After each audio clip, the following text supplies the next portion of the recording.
भंडारा के नवयुवा medical college और hospital पर विद्यार्थियों ने लगाए लूट, दबाव और भ्रष्टाचार के आरोप।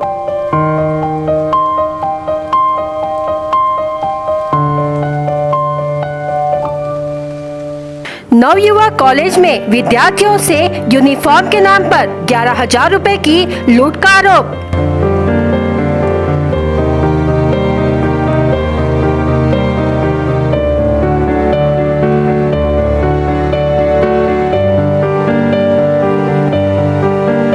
विद्यार्थियों से वसति गृह छोड़ने पर 35,000 रुपए मांगने का आरोप।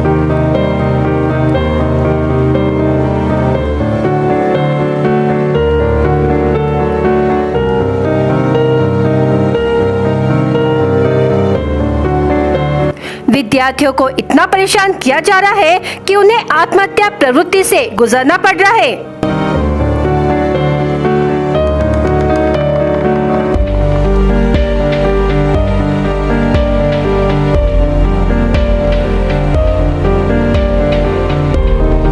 महाविद्यालय में बीपीटीएच फिजियोथेरेपी में शिक्षण के नाम पर नियम बाध्य पैसों की मांग।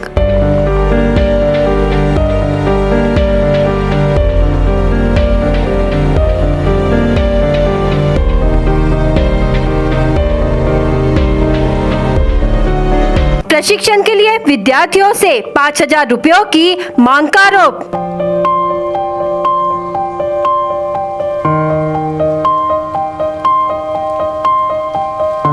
अखिल भारतीय विद्यार्थी परिषद भंडारा ने उठाई विद्यार्थियों के हक के लिए आवाज।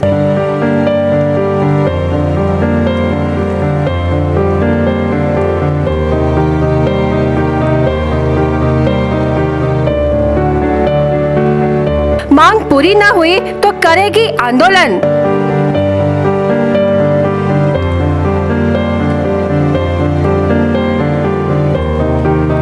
भंडारा जिले के कादा गांव में स्थित नवयुवा मेडिकल इंस्टीट्यूट में महाराष्ट्र के अलग अलग जिले के विद्यार्थियों ने शिक्षण के लिए इस कॉलेज में प्रवेश लिया है, लेकिन अखिल भारतीय विद्यार्थी परिषद की ओर से ली गई पत्रकार परिषद में नवयुवा मेडिकल कॉलेज में पढ़ रहे विद्यार्थियों के साथ दबाव डालकर लूट करने का और भ्रष्टाचार का आरोप लगाया है। इस कॉलेज में इतना दबाव विद्यार्थियों को किया जाता है कि विद्यार्थियों पर आत्महत्या जैसे प्रवृत्ति से गुजरना पड़ रहा है। ऐसे अन्य कई आरोप आज पत्रकार परिषद में लगाए गए हैं। बता दें कि नवयुवा कॉलेज काथा में स्थित है, जहां अंदाजे 40 से 50 विद्यार्थी पढ़ रहे हैं। विद्यार्थियों ने एकजुट होकर अपने हक के लिए नवयुवा कॉलेज पर आरोप लगाया कि बीपीटीएच फिजियोथेरेपी में 5,000 रुपए की मांग, यूनिफॉर्म के लिए 11,000 रुपए की मांग, वसति गृह में रहने के लिए सुविधा न होने पर अगर विद्यार्थी छोड़ता है तो 35,000 रुपयों की मांग की गई है। साथ ही इस कॉलेज में नियम के अनुसार पढ़ाई और प्रशिक्षण नहीं कराया जाता। शिक्षक का हमेशा बच्चों पर दबाव रहता है। जिस तरह से मेडिकल इंस्टीट्यूट ऑफ कॉलेज में सुविधा होनी चाहिए, लेकिन यहाँ सुविधाओं का अभाव बना हुआ है। नवयुवा कॉलेज अपने ही नियम से विद्यार्थियों को मानसिक दबाव डालकर जबरन पैसे भरने का, नहीं तो कॉलेज एग्जाम में बैठने नहीं दिए जाने का ऐसा आरोप विद्यार्थियों ने नवयुवा कॉलेज पर लगाया है। जो विद्यार्थी यहाँ पढ़ते हैं उनकी हालत नहीं होती जो कॉलेज को इतना पैसा देकर शिक्षा प्राप्त करे, और जो नियम के खिलाफ है। और जो विद्यार्थी पैसे देते हैं उनको उनकी फैसिलिटी के हिसाब से शिक्षा भी प्राप्त नहीं होती। यदि इस हॉस्पिटल कॉलेज में कितने वर्षों से विद्यार्थियों को लूटा जा रहा है और कितना पैसा अभी तक लिया गया है। भंडारा में नवयुवा मेडिकल कॉलेज इंस्टीट्यूट ऐसा है जैसे मुन्ना भाई एमबीबीएस हॉस्पिटल, जो फिल्म में बताया गया है कि कोई आता है तो तुरंत अस्पताल में मरीज, डॉक्टर, कर्मचारी बनावटी निर्माण कर एक असली हॉस्पिटल बताया जाता था। वैसे ही भंडारा नवयुवा हॉस्पिटल में समिति जांच आने पर कॉलेज के विद्यार्थी और आसपास के नागरिकों को मरीज बनाकर हॉस्पिटल में रखा जाता था और बनावटी डॉक्टर्स और स्टाफ रखा जाता था, ताकि जांच समिति को ये लगे कि हॉस्पिटल सुचारू रूप से शुरू है। इस तरह से कॉलेज और हॉस्पिटल चलने का आरोप विद्यार्थियों ने लगाया है। इसकी जांच की मांग की है। इस कॉलेज में जब भी कोई समिति जांच करने आने वाली होती है, तब तक विद्यार्थियों को मरीज और साथ ही नजदीक पास के लोगों को मरीज और किराए के शिक्षक, डॉक्टर्स रखकर समिति को गुमराह करने का आरोप है। इस विषय को लेकर अखिल भारतीय विद्यार्थी परिषद ने जिलाधिकारी और पुलिस अधीक्षक को निवेदन देकर जल्द से जल्द कार्रवाई करने की मांग की है। नमस्कार, मी राहुल खरात, जिल्हा संघटन मंत्री, अखिल भारतीय विद्यार्थी परिषद भंडारा जिल्हा। आज या ठिकाणी सर्व विद्यार्थी एकत्रित यायचं कारण म्हणजे भंडारा शहरालगत असलेल्या कारदा या ठिकाणी Navyuva medical institute and multi speciality hospital असं चालतं. त्या ठिकाणी एकाच इमारतीमध्ये 5 प्रकारचे कोर्सेस चालतात. ANM nursing, GNM nursing, BSc nursing, BPTचं फिजिओथेरपी कॉलेज चालतं आणि तिथे एक कॉन्व्हेंट स्कूल चालते, विरास कॉन्व्हेंट स्कूल. अशा पद्धतीने तिथे एकाच बिल्डिंगमध्ये हे सर्व कागदोपत्री चालतं आणि ज्या ठिकाणी BPTचे जे विद्यार्थी महाराष्ट्रातल्या इतर अनेक जिल्ह्यातून शिकायला आलेले आहेत, अशा अनेक विद्यार्थ्यांना तिथे एकाच बॅचच्या विद्यार्थ्यांना अनेक कोर्सेससाठी वेगवेगळ्या चौकशा समित्या आल्याच्या वेळी विद्यार्थ्यांना वापरलं जातं. विद्यार्थ्यांवर दबाव तंत्राचा वापर करून त्यांना त्यांच्याकडून त्या कोर्सची माहिती रटवून घेतली जाते व त्यांना आलेल्या चौकशी समित्यांना सांगितलं जाते. हा सर्वात मोठा या संस्थेने केलेला विद्यार्थ्यांसोबतचा एक मोठा धोका व भ्रष्टाचार आहे.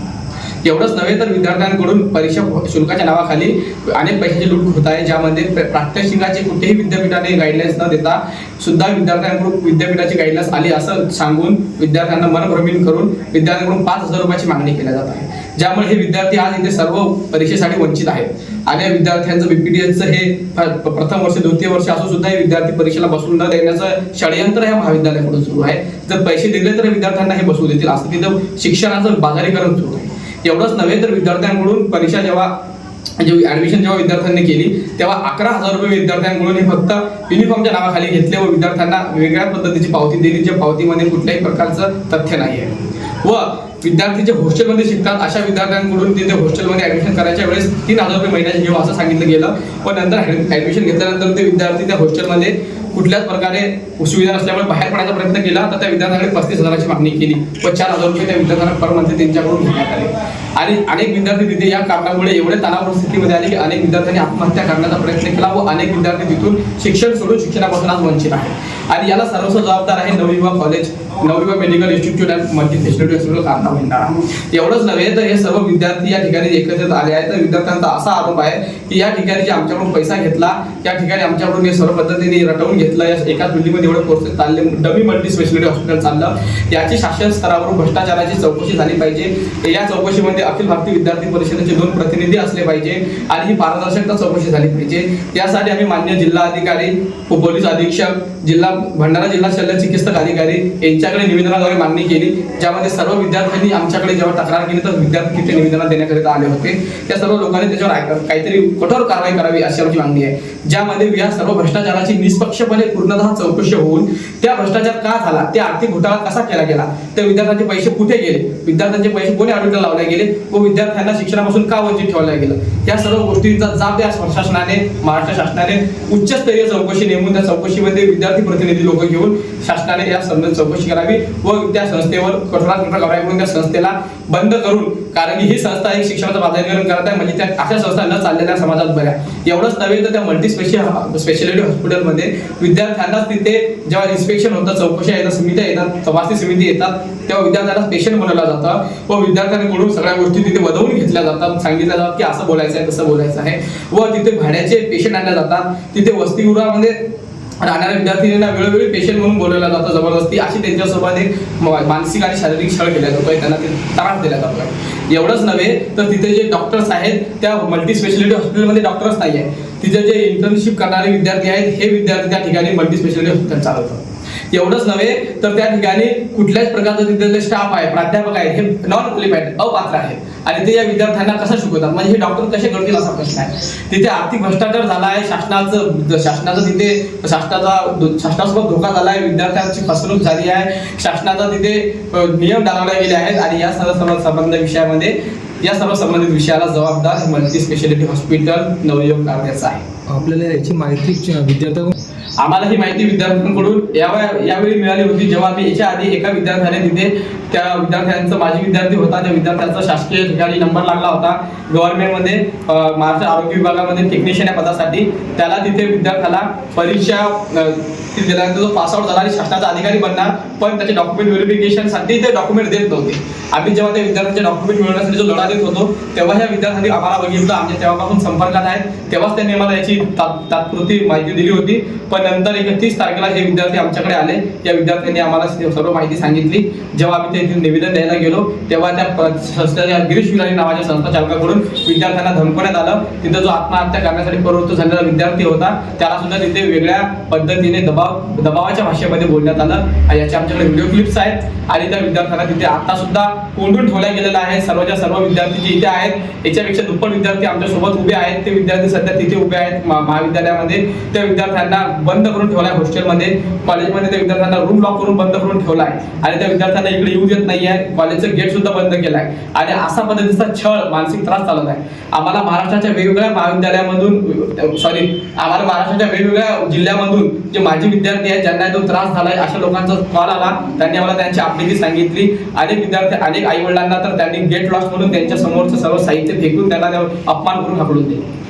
ज्या विद्यार्थ्याचे डॉक्युमेंट हे राहिले होते त्या कॉलेजमध्ये आणि त्याचा शनिवार दिवस होता. सोमवारी त्याचं पुण्याला 9 वाजताचं डॉक्युमेंट व्हेरिफिकेशन होतं आणि जॉईनिंग होतं. तर त्या विद्यार्थ्याकडे आम्ही जेव्हा विद्यार्थ्याबद्दल न्याय मागायला गेलो तर त्या विद्यार्थ्यांनी आम्हाला कळवण्याच्या आधी मान्य जिल्हाधिकारी साहेबांना निवेदन दिलं होतं की मला मदत करा म्हणून. मान्य जिल्हाधिकारी साहेबांना त्याविषयी पत्र सुद्धा काढलं अशी आम्हाला विद्यार्थ्यांनी माहिती सांगितली होती की मान्य जिल्हाधिकाऱ्यांनी आदेश दिला आहे की याचे डॉक्युमेंट द्यावे. पण तिथे कांदेकर नावाचं कोणीतरी त्या तिचे सहाय्यक कोणीतरी सूर्य सहाय्यक असे आहेत. त्या कांदेकर नावाच्या सूर्य सहाय्यकाने त्या विद्यार्थ्यांना कॉल केला आणि असं म्हटलं की तू साहेबांनी सांगितलं 1 लाख रुपये भर आणि तिथं डॉक्युमेंट घेऊन जा. म्हणजे अशा हा कुठला रूल आहे की म्हणजे हे शासनाच्या नियमानुसार चालतात की संस्था चालकांच्या नियमानुसार कॉम्प्रोमाइज करतात. हा तेव्हा प्रश्न उपस्थित झाला होता. पण नंतर आम्ही त्यांना संपर्क केला. त्याने नंतर आमचा फोन रिसिव्ह न केला होता, मोबाईल बंद होता. कांदेकरांच्या सांगितल्यानंतर त्या संस्था प्रशासनाने किती पैसे घेतले? नाही, मग संस्था प्रशासनाने पैसे नाही घेतले कारण की आम्ही तो लढा दिला आणि आम्ही विद्यार्थ्यांना तसाच बिना पैशाचे डॉक्युमेंट मिळवून दिले. आम्ही सायंकाळी 6 वाजेपर्यंत तिथे लढा देत होतो.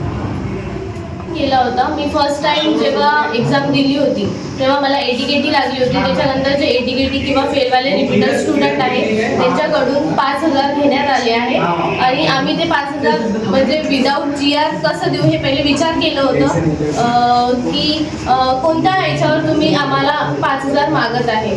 तर त्यांनी बोलले होते जे नियम आहे जे नोटीस आहे ते तुम्हाला करावं लागेल, तेव्हाच आम्ही तुम्हाला फॉर्म देईल आणि हॉल तिकीट देईल. तर आम्ही हे सगळे स्टुडंट एक स्टुडंटने दिले तर आम्हाला सगळ्यांनाच द्यावं लागलं.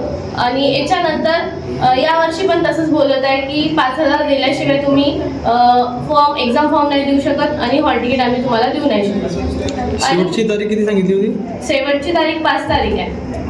तर आम्हाला फॉर्म सबमिट करायचा आहे पण आता 5,000 द्या नंतर फॉर्म सबमिट होईल, त्याच्याशिवाय होणार नाही असं बोललेले आहे. इतक्या वर्षात तुम्ही हा मुद्दा कधी समोर आणला? इतक्या वर्षात झालंच नाही कारण की हा विषय मागच्या वर्षीपासून चालू आहे आणि आम्हाला त्याची रिसिप्ट दिली आहे 5,000ची. पण असं हे GR नाही आहे, हे कॉलेजचा GR आहे म्हणतात. महाविद्यालयात तुमच्या आता किती विद्यार्थ्यांना दाबून ठेवले आहे आणि त्यांना या ठिकाणी का नाही येऊ दिलं, काय सांगा? आम्ही काल 25 ते 30 लोक होतो. त्याच्यातले जे हॉस्टेलर आहे किंवा इतर कॉलेजमध्ये जे प्रेझेंट आहे आत्ता त्यांना इथे येऊ देत नाही आहे कारण की त्यांना असं म्हटलं आहे की तुम्ही कशाला आमच्या अगेन्स्ट चालले आहे किंवा असं का करत आहे. आणि जे इंटर्नशिपवाले आहे त्यांना पण त्यांनी टॉर्चर करत आहेत आणि पेशंट त्यांनी काल आम्हाला सपोर्ट केला होता इंटर्नशिपवाल्यांना. तर त्यांचं आज नाव तिथे आलं आहे. तर त्यांनी कॉलेजमध्ये आता इंटर्नशिपचे जे पेशंट आहे ते त्यांना हात नका लावू बोलत आहे आणि त्यांना मेंटली टॉर्चर करत आहे आणि एक दोन मुलांना म्हणजे एका रूममध्ये बोलवून त्यांच्याकडून सगळं काय काय झालं हे सगळं विचारत आहे. आणि हॉस्टेलच्या मुलींना बाहेर नाही येऊ देत आहे, आमच्याकडे नाही येऊ देत आहे कारण की अजून काही झालं नाही पाहिजे. जे माहिती आहे त्यांच्याकडून पण मिळाली नाही पाहिजे. पण आम्ही इथे आलो आहे की आम्हाला पण जे आमच्यासोबत होतं ते त्यांच्यासोबत पण नाही झालं पाहिजे. क्लास चालू असतो त्यावेळेस जर विद्यार्थी गैरहजर असले त्यावेळेस त्या शाळेतील कुठल्या शिक्षिका आहेत जे तुम्हाला आणि मानसिक शारीरिक त्रास अशा विषयावर बोलतात? नाव घ्यावं लागेल. करिश्मा मॅम म्हणून नाव आहे त्या मॅमचं. आणि जर कोणती स्टुडंट ॲब्सेंट असली किंवा त्यांची कोणती तब्येत खराब असली त्या स्टुडंटची तर त्यांना असं म्हणतात की तुम्ही कहाँ से मेल मिलाप करके आए हो, कहाँ से तुम कौन से लड़के से बात करके आए हो. या मग कोणत्या स्टुडंटला बॉय स्टुडंटला म्हणतात की कोणी तुला प्रपोज केलं, कोणी तुला कोणासोबत बोलते बा तू असं. असं गॉसिप चालू असतात क्लासेसमध्ये. ते आम्ही रिपीटेड बॅचेसचे स्टुडंट आहेत. आम्ही जेव्हा त्यांच्याकडे जाते की मॅम आम्हाला हा प्रॉब्लेम आहे, आमचा प्रॉब्लेम सॉल्व्ह करून द्या, तर ते मॅम नाही का लायब्ररीमध्ये बोलवतात. लायब्ररीमध्ये जायची पण परमिशन नाही देतात कधी कधी तर. पण मग आम्ही जर गेलो त्या मॅमकडे तर म्हणतात की बा तुम्ही बसा म्हणतात. आम्ही काहीच नाही करत, ते फक्त काहीतरी क्वेश्चन्स देतात लिहून आणि मग ते हे सॉल्व्ह करा आणि मग ते 3-4 घंट्यानंतर येतात आणि म्हणतात की दाखवा आणि दाखवल्यानंतर मग काहीतरी मिस्टेक काढतात आणि त्या कॉलवर राहतात सगळं. प्रॅक्टिकल जेव्हा स्टार्ट होतात आमचे, प्रॅक्टिकल जेव्हा होतात इंटरनल एक्सटर्नल येतात तर मग 3-3, 4-4 घंटेपर्यंत प्रॅक्टिकलसाठी बाहेर राहतात आणि कॉल करत असतात. नमस्कार. मी जेव्हा नवयुवा कॉलेजमध्ये ॲडमिशन करायसाठी आली तेव्हा मी माझ्या फॅमिलीसोबत आली. फॅमिलीवाले होते तर या लोकांनी म्हटलं की इयरली फीस आहे 82,000 आणि तेव्हा काहीच नाही सांगितलं की तुम्हाला नंतर पैसे भरावे लागतील किंवा काही हे काहीच नाही सांगितलं. मग आम्ही कॉलेज जॉईन केलं, आम्ही कॉलेजला जायला लागलो. मग 2-3 महिन्यानंतर या लोकांनी सांगितलं की तुम्हाला 11,500 रुपये भरावे लागतील. मग आम्ही विचारलं की कशाचे, म्हणून आम्ही सगळे क्लासमेट्स आम्ही सगळे सरांना विचारायसाठी गेलो की सर तुम्ही 11,500 रुपये कशाची घेऊन राहिले आहे. मग त्यांनी आम्हाला सांगितलं याची फी, त्याची फी, स्पोर्टची फी, हे ते. तिथे स्पोर्ट्स वगैरे काही होत नाही सर. मग युनिफॉर्मची फी, आयडेंटिटी कार्डची फी, युनिफॉर्म सर मला मिळाले नाही आहे आणि फक्त 11,500 रुपये मी भरले आहे या सगळ्यांच्या ह्याच्यावर आणि मला फक्त आयडेंटिटी कार्ड मिळालं आहे. आणि आम्ही जेव्हा विचारायला गेलो सरांनी, सर आमच्याशी नीट बोलले नाही, हे आहे बस असं सांगितलं आणि आम्हाला सगळ्यांना गेट लॉस असं म्हटलं सरांनी. बस काय मागणी आपली समोरची सर म्हणजे आजची ही मागणी आहे की आज आमचे एक्झाम फॉर्म घेतले पाहिजे विदाऊट जी त्यांनी एक्स्ट्रा फीस लावली आहे 5,000. हे कुठलं GR नाही, काही नाही आहे. आम्ही जी एक्झाम फीज आहे 3,400 प्रत्येकाची वेगळी ती आम्ही भरायसाठी रेडी आहोत. पण ते स्वतःचे जे एक्स्ट्रा 5,000 लावून राहिले आहे ते आम्ही नाही भरू शकत सर. आजची या उद्या शेवटची तारीख आहे म्हणून त्यावेळेस सगळं नाही झालं तर मग समोरची स्टेप करणार आपली. त्यांनी असं लिहून पाठवलं आहे, कॉलेजमध्ये नोटीस लावलं आहे की 5 तारीख ही लास्ट डेट आहे आणि 5च्या नंतर जर तुम्ही फॉर्म भरले तर तुम्हाला लेट फीस लागेल. आणि हे आम्ही युनिव्हर्सिटीकडून माहिती काढली तर युनिव्हर्सिटीची लास्ट डेट आहे 11 तारीख. युनिव्हर्सिटीचे जे नियम म्हणजे जे आहे ते आमच्यापर्यंत नोटीस बरोबर येतच नाही, ते चेंज होऊन येते पूर्ण. तिथे जे पण कॉलेज चालतात तेव्हा पूर्ण भ्रष्टाचारी आहे आणि नाही का तिथे डमी कॉलेज चालतात आणि dummy Navyuva college of physiotherapy, Navyuva college of ANM, Navyuva college of GNM, Navyuva college of BSc nursing आणि Navyuva college of multi speciality hospital हे चालतात. आणि लहान लेकरांची नर्सिंग स्कूल पण चालतात, विरा इंटरनॅशनल स्कूल. आणि तिथे सर्व भ्रष्टाचाराचा प्रकार आहे आणि इन्स्पेक्शन आल्यावर नहीं का बैनर चेंज करतात ते लोग। भंडारा गोंदिया जिला वासियों के लिए खुशखबर है। अब आपका मनपसंद channel BS crime media news अब आपके केबल नेटवर्क पर, जी हां, अपने केबल नेटवर्क के एशियन चैनल नंबर 13 पर उपलब्ध है। BS क्राइम मीडिया न्यूज पर खेल, राजनीति, क्राइम, साहित्य व अन्य खबरें प्रकाशित की जाती है। हमारे साथ जुड़ने के लिए तथा हमारे चैनल में खबरें, विज्ञापन आदि के लिए संपर्क करें 8669151757 पर।